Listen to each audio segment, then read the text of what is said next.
Okay, so hello everyone. We'll be discussing the chapter 10, patient medication profile. So first, let us define what is a patient medication profile. So it is a record of information sa drug therapy sa atong pasyente. So since drug therapy, it lists all of the medications nga prescribed sa patient. Included po diha ang mga non-prescription nga drugs. And of course, it also includes the list of allergies if naaman ang patient. So, kung incomplete or inaccurate ang imong mga medication history, mag-increase ang imong risk sa medication-related errors and complications. Pare ato, let's say, sa allergies, wala na to na lista nga allergic din ang pasyente to penicillins. Mga common man na siya nga allergies. Then, since wala man sa iyang patient medication profile, gitagaan po siya dayon sa basin dako ang chance nga matagaan gid siya sa hospital og mga penicillin containing mga drugs. Usually, pag allergic ka sa penicillin, allergic pud ka apil sa cephalosporins. And well, most of our drugs can be are mga cephalosporins. So, if mahatagaan si pasyente, ma-complicate na noon. Magka-allergic reaction si patient. Then, ma-put in harm's way si pasyente. So, unsa important sa patient medication profile? So, it prevents your prescription errors and risk in patients. Mag-detect po siya sa mga drug related na pathology or changes in clinical signs nga ga-result sa atuang drug therapy. So, unsa isulod sa atong patient medication profile? Again, kato mga current o recent nga prescribed drugs, mga previous nga mga adverse drug reaction, hypersensitivity reaction, o again, OTC medications, and it also includes your herbal or alternative nga mga medicine. So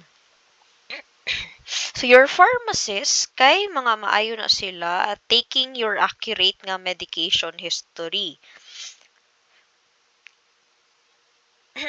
So, there are several reasons nga nung dapat accurate ang atong pag-take sa medication history. So, these are those reasons. So, ang knowledge na to sa drugs, kay it will help us plan the future treatment of the patient. Unsa man ang iyang na-take na before, unsa ang ni-effect sa iyaha. So, that will help us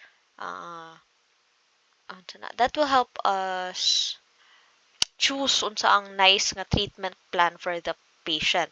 Your drug effects can cause illness or disease due to interaction. So, di ba, kabalo naman taaning, if we add one drug to this one, then it will cause that effect. Same is true for illness. Kung naakita ni nga sakit, mag-take ka ng atambal, your drugs can have an effect.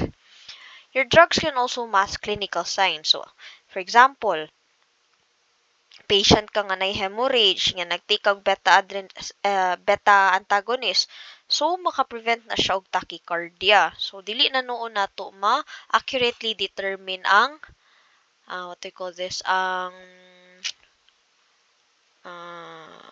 dili nato ma-accurately determine ang kondisyon ni patient kay nagmas naman sa symptoms. Wala na siguro niya, dili na siya exhibit ang nga symptoms, so ma-misdiagnose. Na possibility ma-misdiagnose na dayon si patient. It also alter results of investigation. So, for example, one tambal ani is si amiodarone. So, si amiodarone, kay it can alter your thyroid nga function test. Next, we have educate patients, of course, since mga drug experts man gid ta, we could educate patients about their medications. Again, accurate na patient medication history will help avoid mga preventable errors. Like, example na to, kung gihata ganina, di ba, mga allergies. Preventable lang gito siya if kabalo tadaan, if complete ang ato ang patient medication history or your profile, patient medication profile. Next is,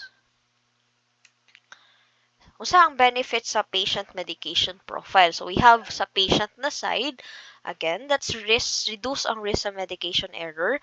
Sa GP, your general practitioner, so maka-receive siya sa mga important nga mga information regarding your patient. Hospital, doctor, or attending physician, mag-say foundations for prescribing new or acute na mga medication. Si clinical pharmacist, hospital pharmacist, ward pharmacist. So, naa sila clear nga basis para ma-manage ang medicine all throughout the patient na journey. Ug si nurse, of course, sure siya, mas confident siya nga, okay na ni siya nga tambal, kay complete man ang iyang patient medication profile. Mo man ang nasa iyang medication history. So, unsa ang mga pertinent information sa patient medication profile? Unsa mga important information nga dapat makita nato sa ato ang patient medication profile? So, that would be your age. We all know nga ang pinaka-vulnerable ang population would be ang pinaka-bata o pinaka-matanda. Since again, bata kay dili pa complete ang ilahang mga body processes. Then, sa mga old, of course, dili na gid id-ana ka peak ang ilang mga body processes. So, they could be most sa ilaha kay sila gid ang naay daghan nga polypharmacy, diba? Daghan ang tambal nga gina-prescribe sa ilaha tungod kay daghan pud ang ilahang mga conditions like comorbidities nila, mga diabetic na, high blood pa jud, sa pa kana. So muna daghan kaayo. That is why age is very important sa patient medication profile. Next, we have your gender. So yeah, sa gender, it's important gyapon kay what they call this, it may alter the choice of therapy for certain indications. Labi na if breastfeeding ang mother, you have to take it into consideration. Kaya of course, we all know kung babae, yan ay baby, it could be passed on to the child. So, next is we have your ethnic or religious background. So, kani siya, depende ni siya sa ethnicity. I think this will be discussed more on your PCOL sa iyang drug interaction nga part wherein kanang let's say sa religious na background. Yeah.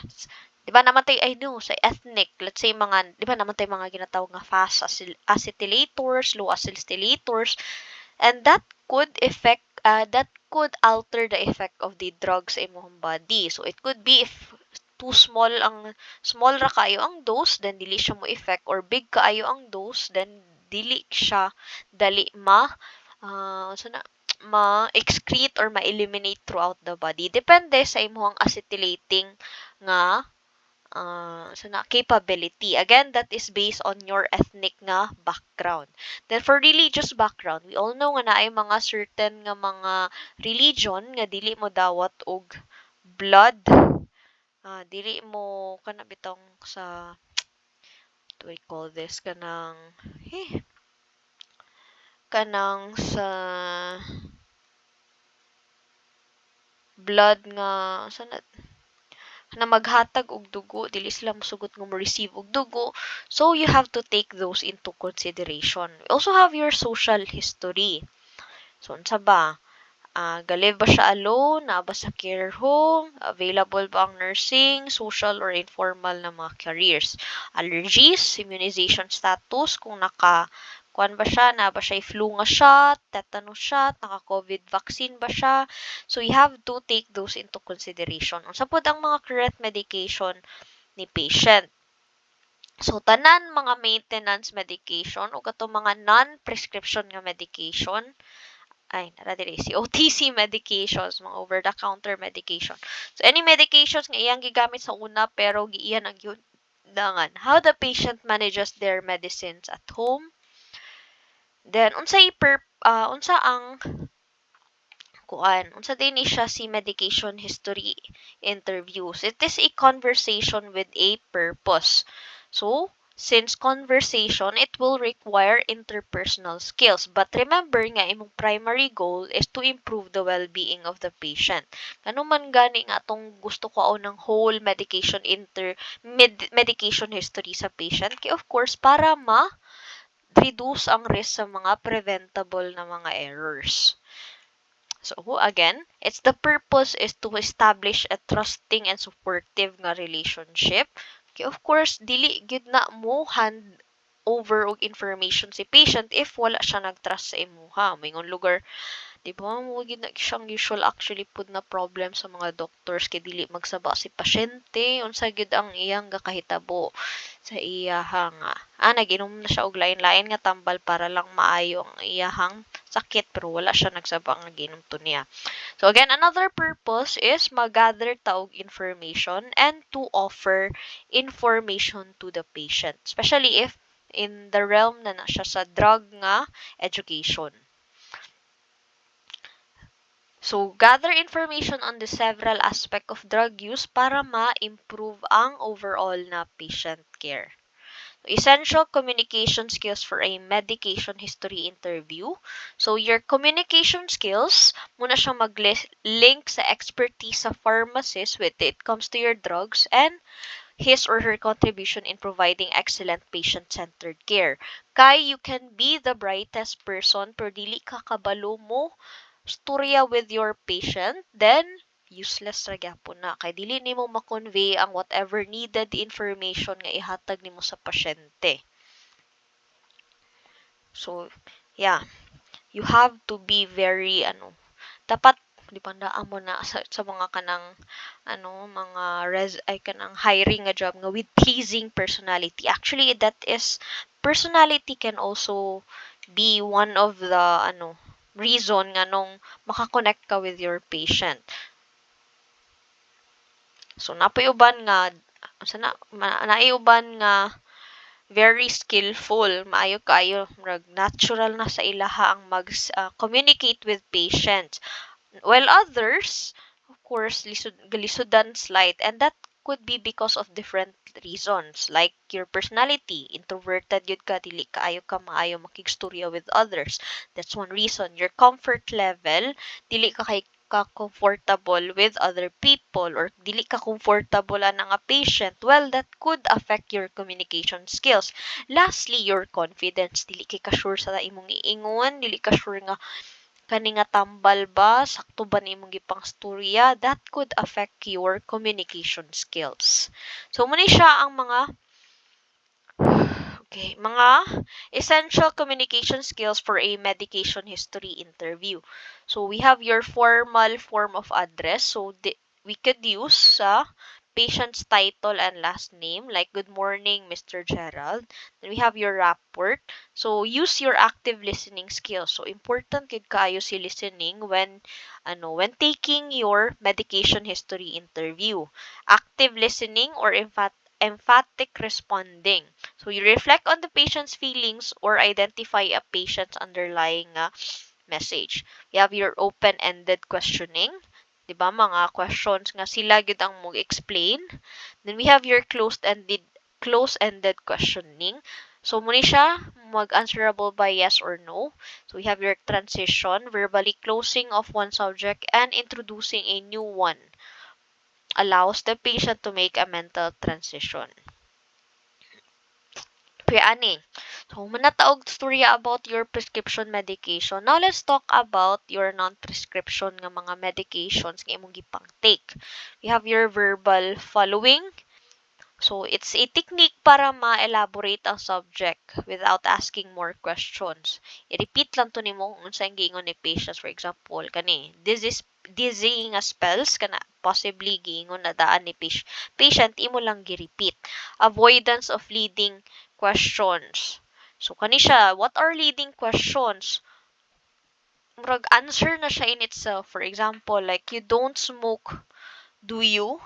Kana anak. So, murag imo nang ginalead na nimo si patient to tell nga dili siya ga-smoke. Nga maulaw na noon si patient basin mapugos na siya nga wala man sir, dili ko ga-smoke.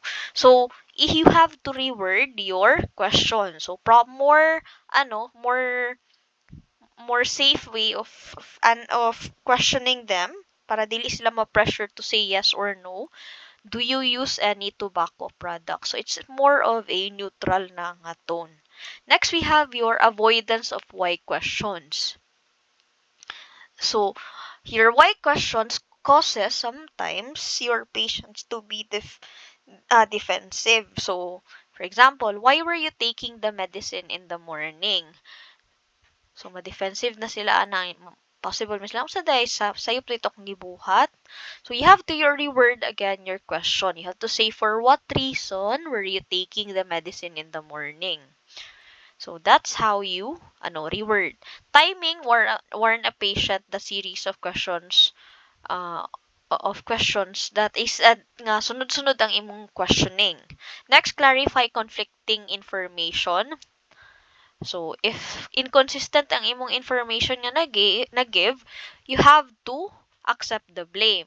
Then, silence. Of course, allow your patient to show emotion, digest information, or gather the thoughts. So, silence can be a good nga option kanang hilom lang ka, maminaw ka, labi na sa mga older, mga senior, ganahan na sila og storya. So, gyud ang chance nga ma-utilize nimo nga skill. Answer your patient na questions. So, avoid definitive answers until a final drug therapy plan is devised. So, parian si patient nga, sa man, undangan ako ni, you have to say, again, avoid definitive nga answer nga, undangan, yun na ni mo. You'll have to say nga, you have to recheck with your doctor, with your attending baka nga physician. So, mentioning previously answered question, if a patient answers the questions you were going to ask later in the interview, jot it down. So, kani you mentioned earlier nga, take kag ibuprofen for headaches. Ever take anything else for aches or pain? So you have to be very same ra ni siya, di ba? Active listening. You have to listen well to your patient. Kaya again, this is mga essential nga communication skills.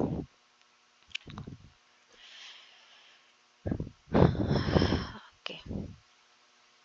So, your patient or medical interview, it's a primary way para makakuha ta og comprehensive information of the patient. So, starting point yun na to ani is ang chief complaint or the reason for the health visit of the patient. So, that would include your medical, medication, social, personal, and family history, review na siya klasa, review of systems, mga physical examination. Now, let's look at the components of a patient interview. So, unsa ba ang mga ginakuha nato nga information during a patient interview? So, we have your chief complaint or your CC. Again, the reason for the visit sa patient. So, you have to ask, what brings you here today? So, it is composed of your actual complaint. So, usually, mga general lang na siya nga reason. Giubok ko, gisipon, gilanat. Those are your examples of your chief complaint. So, some kay naagyoy some kay have a actual complaint jud katong ingon giubog, gihilanat or something. But sometimes they can be general lang nga reasons like mag-pick up og mga new nga refill prescriptions or follow up na visit. Og naay times nga your chief complaint kay mura siya og minor pero dili di ay siya minor. So that is why your chief complaint katong giingon nato starting point lang siya. So, we have your history of the present illness, your HPI. That is the story of the illness. So, again, imong i-further explore ang chief complaint ni patient. So, your goal is to ascertain a complete, accurate, and chronological account of the illness. So, this is your, actually, dili na nako ni i-discuss. Your mga specific nga mga attributes of your symptoms. So, your location, your quality, your quantity or severity, your timing, setting, factors, that aggravate or relieve the symptoms and your associated nga mga manifestations. So that's how you get your history of present illness. Next, your past medical history or PMH, so includes your past diseases, mga surgical history sa childhood illnesses, obstetric or gynecologic history. It also includes mga health maintenance, so unsa ang imong immunizations or mga screening test nga gipangkuha. Also included diri ang chronic and past acute medications. So napud si operation sa past medical history sa surgical history. Yeah. So unsa ang mga operation, unsa ang type of operation asa nga part sa body ka gi-operate o para unsa to siya nga operation. So we have your childhood illness. So mga common, we have your measles, mga mumps, chickenpox, whooping cough, rheumatic fever, scarlet fever, polio. So we have your OB o gynae nga history. So unsa ang mga number of pregnancies, deliveries, kung nakuhaan ba, unsa mga na-terminate nga mga pregnancies, months of gestation, mga complications sa patient, infant weight for every pregnancy. So that is your obstetric nga history. Lahi po dahil si gynecologic history. So mostly on your menstruation. Kung saan nag-start, ang date sa last na menstruation, unsa mga contraceptive methods, your sexual activities. But of course, you have to be very careful with your wording ani. Next is we have your health maintenance or immunization. So, unsa ang mga immunizations nga imong na-receive plus the date.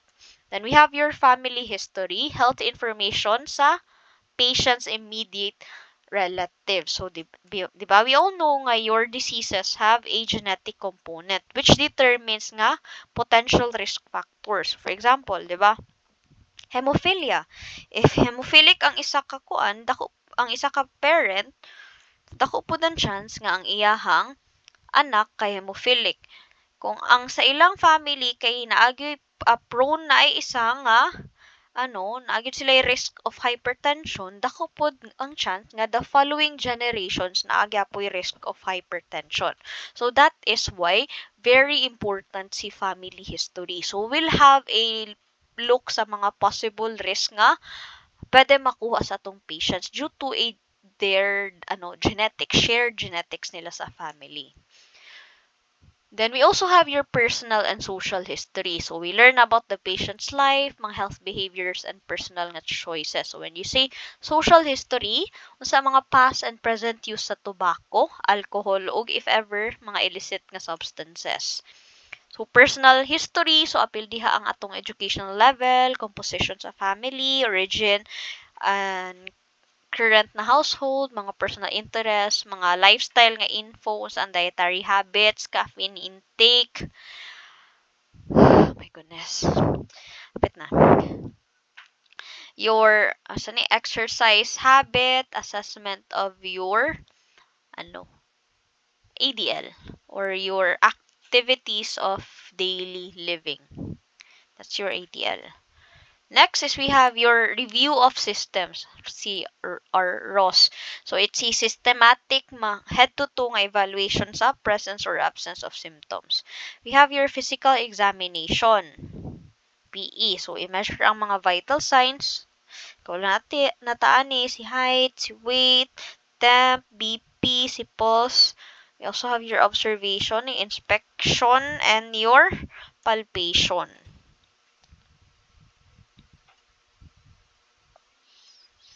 So your medication history should be detailed and accurate. Again, that is complete account. Complete nga list sa tanan prescribed and non-prescribed nga medicine sa patient.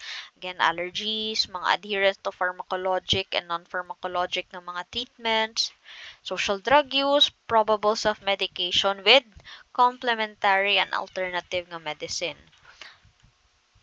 Balik lagi ni. Okay. So,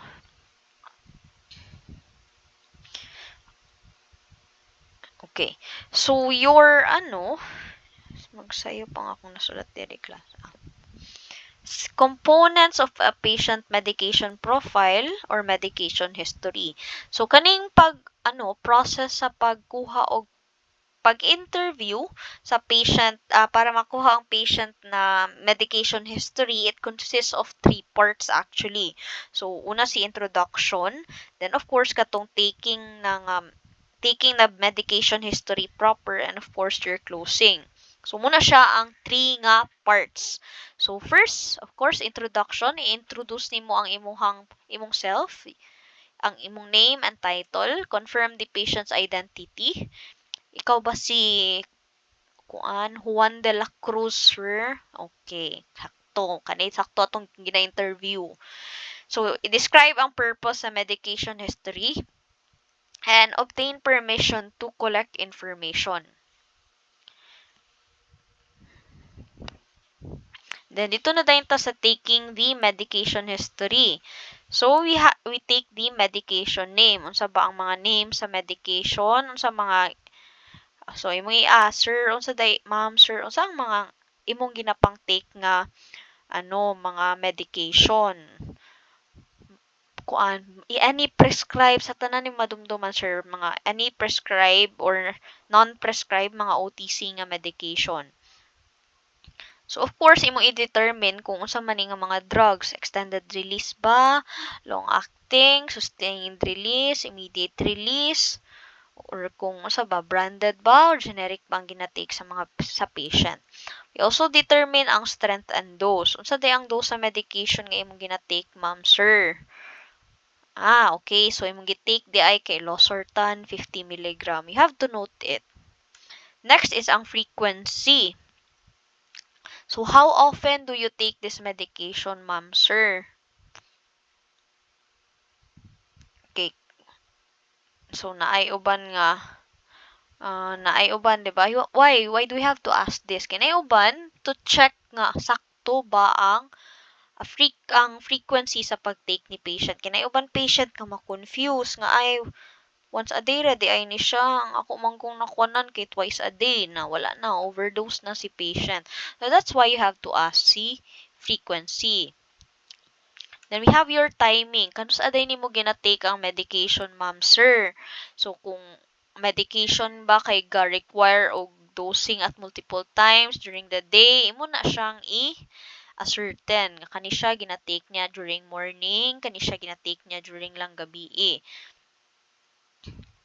Next is ang indication. So, sa imong ani, para unsa day ni nga tambal, sir? Para anong gainom man what is this medication for? Para unsa ni siya? Gatake ka og ibuprofen. Para unsa day ay ni siya, sir, ang imong ibuprofen? So, muna din si patient na para sa akong sakit sa likod, sakit na manggod kay akong likod. So, that's for indication. Adverse reactions. Kung mag-take ka ani nga tambal, ma'am, sir, unsay imong ma-feel nga side effect? Okay, so that is muna din na, ilan na din ang i-list down unsa. Then, past medication use. So, ma'am, sir, unsa day ang imong moingon lugar, di ba, kay may bala naman na nimo kung unsang mga previous condition ni patient. Ma'am, sir, unsa day ang imong giinom nga tambal sa una atong high blood ka? Yan na din na i-mention ang name sa drug, then you note the strength and dose, the frequency, timing, and so on and so forth. Next is your medication adherence. So, mostly siya ang key component. Kay naayuban patient, diba, nga dili ga take. So, that is why you have to ask, ma'am, sir, kung ma-miss nimo ang dose, unsa man imong gabuhaton, gaimnon nimo imong tambal. Gina-take ba to nimo ang imong tambal? Ani, no, leading question na gay na siya. Leading question na gay ito siya. So, unsa man, pila ka doses ba sa drug ang imong gakamis? Unsa imong reason nga nung gakamis nimo ang dose? Ug unsa imong gabuhaton kung ma-miss ang dose? So those are your possible questions for your medication adherence. Allergies, mangutan ka kay ma'am, sir, nga allergy, unsa imong mga list po sa imong mga ma-remember na mga allergies? So that's your again, 3 parts na, di ba? Humana ta sa introduction. Kanina yung part 2, you're taking medication history. So, muna siya. Mga additional questions, and so, medication history nga mga script, and so on and so forth. Then, of course, i-close ni mo ang interview. Lisod po, no. Nga, diretso dahin mo, okay, ma'am, sir, salamat, goodbye. No. So, you assess the patient's understanding. So, this is, i-check niyo mo kung nakasabot ba siya sa imong gipangyaw-yaw, sa kadaghan sa imong gipang storya. And it also the opportunity para maka-ask og question si patient. Then, mag-discuss sa mga follow-up plans. Then, your teach-back method wherein ipa-repeat nimo unsa ang imong gistorya sa pasyente nga unsa imo nasabtan sa kuan, ma'am, sir, sa atong nag-ingon surya tapos imong tambal sa high blood and so on and so forth. Para, of course, ma-assess ang comprehension, kung na-comprehend ba ni patient ang imong gipang-ingon. So, your patient medication profile form, it contains all your necessary information about the patient. So, we have your PTC, that is your, let's nato, pharmacy, and na siya, and therapeutics committee. So, these are your examples of your patient medication profile first. So, as you can see, na date ordered, na drug and strength, dosage form, route, mga frequency and time, mga remarks, allergies, kinsa ang attending physician, mga general information about the patient. Dili na ko siya maklaro diri. Let's see the book. So, another sample sa patient medication profile. So, nagyapon dia patient ka mga details, your past medical history, na diyan masyado ni siya kay na ang chief complaint, family history, ang HPI, ang social history, mga allergies, previous medication, current medication. So, mostly katong atong gipang storya gyud, diba? Current medication, mga herbal supplements, medical adherence, mga drug-related na mga problems. So, those are your examples sa mga patient medication profile form. Thank you.